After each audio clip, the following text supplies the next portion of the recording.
એ તો વિચાર તો કરો. અને પાછો આ બધું હોનાની એક એક રૂમ દીધા પછી ઈ જ કુટુંબનો વ્યક્તિ, ઈ જ સત્રાજીત એમ કીધું તું તો ચોર માયલો ચોર છો. તે મારો સત્રાજીતે કીધું મારો મણી ચોર્યો છે. આ ભગવાન. અને બીજું શું, જેના 16,108 લગ્ન થયા હોય અને બધાને 10-10 દીકરા થયા હોય, એનું પરિવાર એકલાનું, કૃષ્ણનું પરિવાર કેટલું ઇતિહાસ તો લખાણો છે મારા વાલા, કે આટલા હોવા છતાંય પ્રાચીના પીપળામાં કાનુડો એકલો હતો જ્યારે ગયા ને, ત્યારે 1 લાખ વિચાર તો કરો, બધું હોવા છતાંય કૃષ્ણ પરમાત્મા એકલા પીપળે હોતા છે. એકલા. આપણી પાસે કેટલા બધા ગોઠવાઈ જાય. આ કૃષ્ણ છતાંય તમે ક્યાંય કાનુડાના આંખમાંથી અસુરની ધારા ન જોવો. Always smile.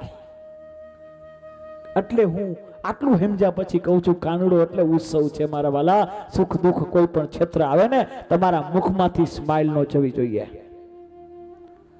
માણસનું મૃત્યુ ક્યારે છે? ત્યારે નથી કે પોતાના શ્વાસ છૂટે, એ મૃત્યુ છે જ નહીં. એ તો દેહ છોડવાની વિધિ. મરી તો આપણે ત્યારે ગયા જ્યારે આપણે હસવાનું ભૂલી ગયા ને, ત્યારે જ આપણું મૃત્યુ થઈ ગયું. મૃત્યુ તો ત્યારે આવી ગયું જ્યારે આપણે હસવાનું ભૂલી ગયા.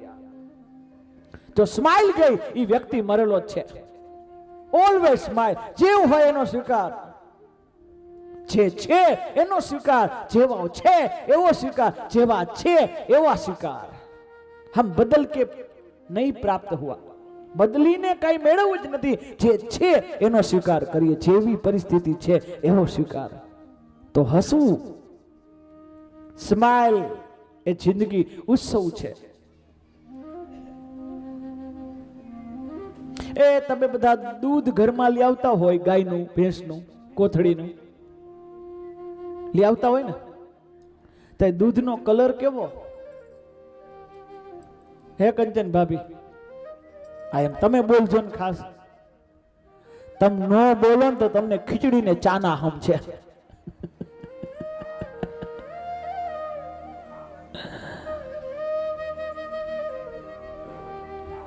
સફેદ હોય એ દૂધનો કલર ધોરો, સાચું ને? તો પછી એમાં મેળવણ પડે, છાશ નાખીએ અને દહીં થાય, તો દહીંનો કલર કેવો હોય? સફેદ હોય. પછી એ દહીંને આપણે વલવી માખણ થાય, તો માખણનો કલર કેવો હોય? આ બાજુ વાળા કોઈ સફેદ હોય કે એમ હોય ને? સફેદ હોય. તો વિચાર કરો, દૂધ 40, 50, 70, 100 લીટર હોય, 100 લીટર દૂધ છે, પણ એમાં કષ્ટી પડે, છાશ પડે ને, છાશ એટલે કષ્ટી, છાશ એટલે ખટાશ. એમાં કષ્ટી પડે ને, તકલીફ પડે ને, એટલે પછી ઈ દહીં થઈ જાય. આખી રાત એને ભોગવવાનું હોય. કષ્ટી પડે તો દહીં થઈ જાય. દૂધ 40, 50, 100 નું હોય, ઈ જ દહીં એટલા જ દૂધનું વેચીને તો 200 નું થઈ જાય પાછું. અને એ જ દહીંને જ્યારે આપણે વલોવીને એટલે એને કષ્ટી પડે અને એ માખણ થઈ જાય. દૂધ તો 40 નું મળે, માખણ કિલો 400 નું મળે. આના ઉપરથી એટલું શીખવાનું મારા વાલા. દૂધે ધોળું, દહીં ધોળું અને માખણે ધોળું. જેમ તમને કષ્ટી પડે, તમારા જીવનમાં કષ્ટી પડે અને તમે કલર ન બદલો ને, તો સમાજમાં તમારી કિંમત થાય મારા વાલા. કલર બદલેની કિંમત ન થાય. વારંવાર કલર બદલતા હોયની કિંમત ન થાય.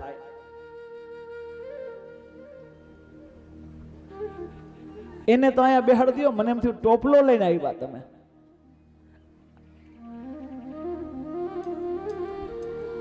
એ બધા બેસજો 2 મિનિટ. હમણાં હવે 2 જ મિનિટ હો. બધા બેસજો અહીંયા. ઈ પછી હજી ઓલા આવવાની વાર છે. આ તો નંદરાય એના ઘરે આવે છે.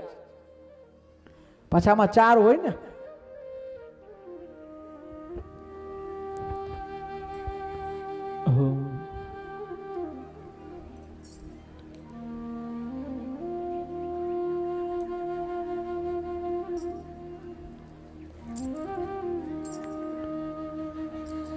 આ કૃષ્ણ કથાની અંદર આવે તો એટલું સમજો કે જો તમારા જીવનમાંથી ઉત્સાહ વયો જાય, તમારા જીવનમાં સ્માઇલ, તમારા ફેસ ઉપર સ્માઇલ વહી જાય, તો કૃષ્ણ ક્યારેય પકડવા નહીં આવે.